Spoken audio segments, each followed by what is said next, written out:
एक बार दुनिया में एक वायरल बीमारी फैलती है जिसकी वजह से खांसी, जुकाम और दम घुटने की शिकायत होने लगती है और लोग तड़प तड़प कर मर जाते हैं। इस बीमारी का इलाज किसी देश के पास नहीं होता।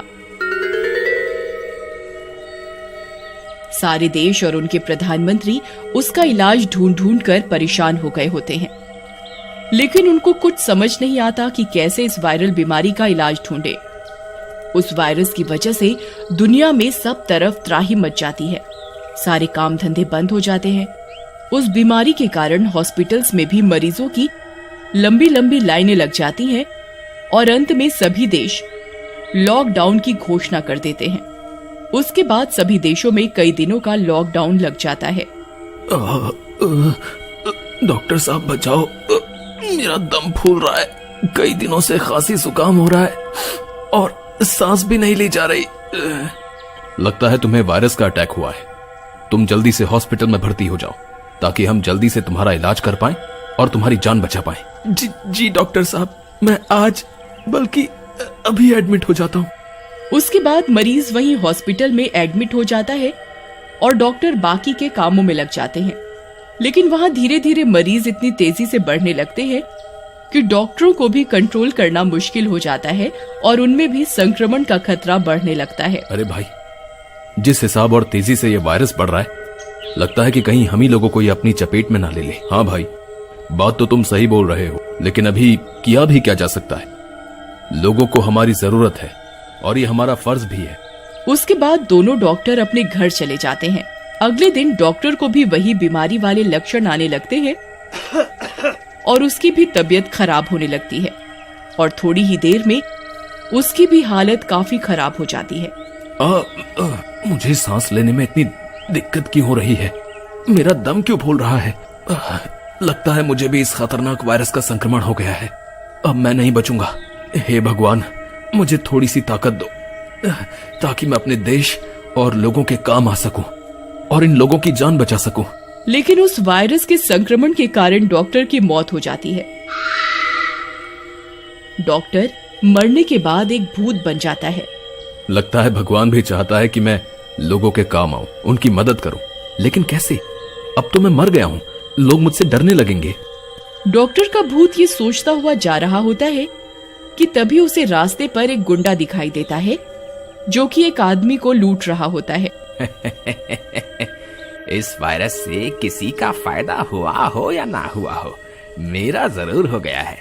रोड पर भी कोई नहीं है और पुलिस भी अपने अपने कामों में लगी हुई है। जय हो वायरस की। अबे निकाल जल्दी से जो भी है तेरे पास। अरे गुंडे भैया, मुझे माफ कर दो, मुझे जाने दो भैया। मेरे पास बस थोड़े से ही पैसे हैं और मुझे बीवी बच्चों के लिए खाना लेकर जाना है।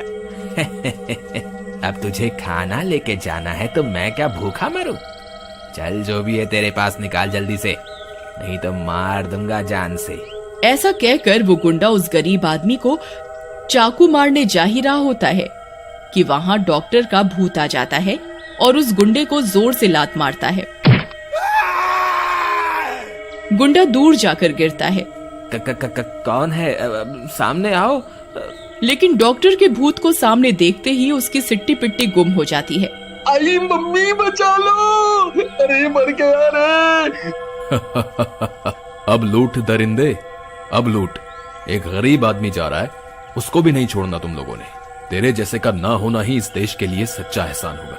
तेरे जैसों का ना होना ही इस देश पर सच्चा एहसान होगा। ऐसा कहकर डॉक्टर का भूत उसके टुकड़े टुकड़े कर देता है।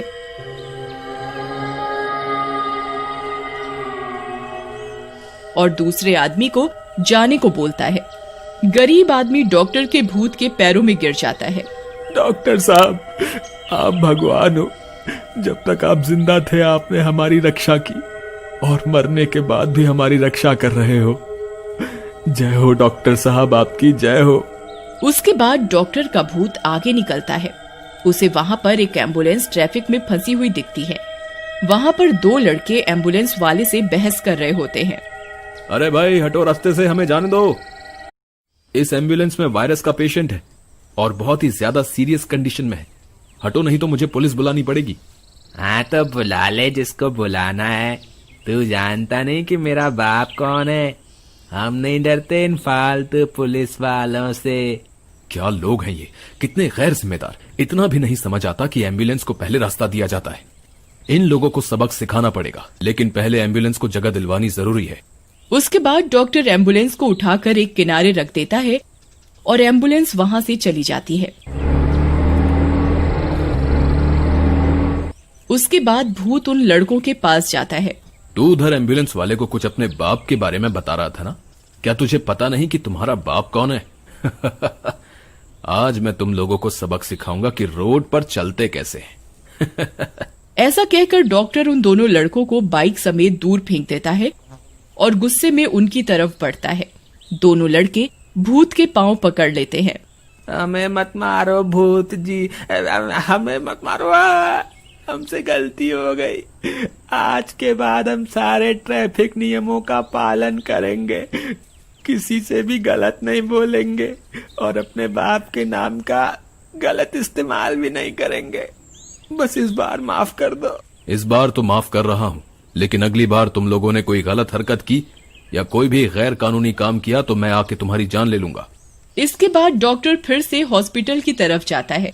रास्ते में वो देखता है कि कुछ कुत्ते और गाय रोड पर बैठे हैं।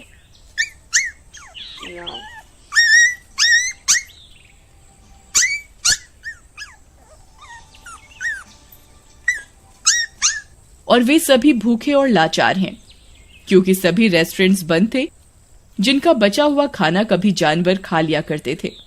यह देखकर डॉक्टर का भूत काफी दुखी हो जाता है और सोचता है, सभी लोग सिर्फ अपना ही भला देख रहे हैं, कोई इन बेगुनाहों और बेजुबान जानवरों की तरफ ध्यान ही नहीं देता। जब भी कोई इस तरह की दुनिया में परेशानी आती है, सबसे ज्यादा परेशानी इन बेजुबानों पर होती है। हम सब अपनी और लोगों की जान बचाने में लगे रहते, लेकिन इन बेचारों के बारे में एक बार भी नहीं सोचते। मुझे ही इनका कुछ करना होगा। इसके बाद डॉक्टर का भूत जाकर उन जानवरों के लिए खाना लेकर आता है और जानवरों के आगे डाल देता है।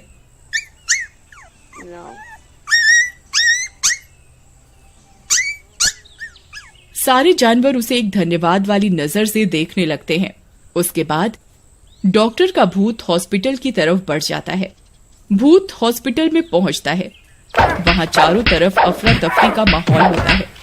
वहां किसी मरीज के रिश्तेदार एक डॉक्टर को मार रहे होते हैं। मुझे मार क्यों रहे हो? मैंने क्या बिगाड़ा है तुम्हारा? मैं तो सिर्फ अपना काम कर रहा था। मुझे मत मारो प्लीज। हमारा मरीज तेरे ही कारण मरा है। तूने ही उसका इलाज ढंग से नहीं किया, तूने ही मारा है। वे लोग डॉक्टर को मारने जा ही रहे होते हैं कि बीच में डॉक्टर का भूत आ जाता है। भूत को देखकर सारे लोग डर कर पीछे हो जाते हैं।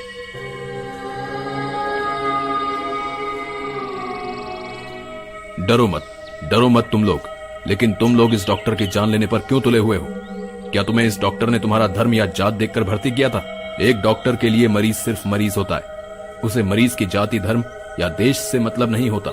एक तो ये लोग इस मुश्किल समय में भी तुम लोगों के लिए अपने परिवार को छोड़कर और अपनी जान को खतरे में डालकर यहाँ काम कर रहे हैं, और तुम लोग इनका शुक्रिया करने के बजाय उनका अपमान कर रहे हो और मारने की कोशिश कर रहे हो। तुम लोगों को शर्म आनी चाहिए। ये सुनकर सभी लोग डॉक्टर से माफी मांगते हैं और चले जाते हैं। मैंने तुम्हें पहचान लिया। अगर मैं गलत नहीं हूँ तो तुम्हारा नाम डॉक्टर राज है ना? लेकिन तुम्हारा ये हाल कैसे हुआ? चलो, किसी ने तो पहचाना। हाँ, मैं भी दूसरे हॉस्पिटल में इसी वायरस से बीमार लोगों का इलाज कर रहा था, लेकिन मुझे ही इस बीमारी ने अपनी चपेट में ले लिया और मेरी मौत हो गई। लेकिन लगता है भगवान भी यही चाहता है कि मैं कुछ और दिन नीचे रहकर अपने लोगों की जान बचाऊं। बस मरने के बाद मैं भूत बन गया हूं और लोगों की मदद कर रहा। इसके बाद दोनों हॉस्पिटल के अंदर चले जाते हैं और मिलकर और लोगों का इलाज करने लगते हैं। दोस्तों, डॉक्टरों को धरती पर भगवान का दूसरा रूप कहा जाता है, जो मरते दम तक इंसानों की सेवा करते हैं। हाँ, ये भी सच है कि कुछ गलतियां सभी से होती हैं और कुछ गैर जिम्मेदार लोग भी हैं, लेकिन उनकी वजह से सबको एक कटघरे में खड़ा करना बिल्कुल भी ठीक नहीं है। तो please respect doctors and other staff of hospitals.